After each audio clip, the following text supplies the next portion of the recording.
Sky News was interrupted for an urgent breaking news announcement as the chief of NATO issued a warning. Keir Starmer was dealt a devastating blow as Sky News delivered a breaking announcement. Jonathan Samuels halted the program to announce that Russia is arming 4 times faster than NATO and will be ready to attack by 2030. Speaking at Chatham House, NATO chief Mark Rutte said that there is no longer East or West, there is simply NATO, as he urged members to spend more on defense. Joined by Dominic Waghorn, Samuels claimed it was quite the warning from the NATO chief. Waghorn explained that while NATO has 25 times the economic might of Russia, Vladimir Putin's country is outstripping it in terms of producing munitions at 4 times the rate of NATO.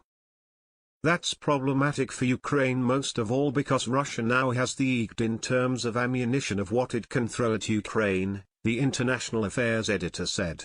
He continued, "What does NATO do about it? He's saying that Europe and America needs to spend a lot more on defense, and he's saying the solution will be a 5% expenditure of GDP. Waghorn explained that 3.5% of that would be spent on the production of weapons, while the remaining amount would be used for defense-related spending. He went on to point out that this is a problem for the Prime Minister as the Labour leader has only committed to 2.5% by 2027.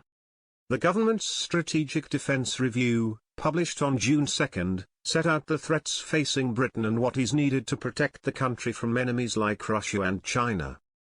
Last week, John Healey sparked backlash following his repeated refusal to explain how he plans on funding a promised defence spend increase. Mr. Healey explained how the government plans on funding its 2.5% commitment with a £5 billion spending increase in defence, rather than addressing the 3% requirement.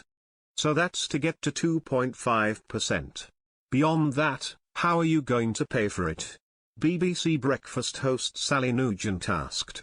Because we have discussed with you on this programme before, the percentage needs to go up. Mr. Healey responded, well, we've said how we'll pay for the 2.5%. We will never make commitments to increase funding unless we can show how we're paying for them.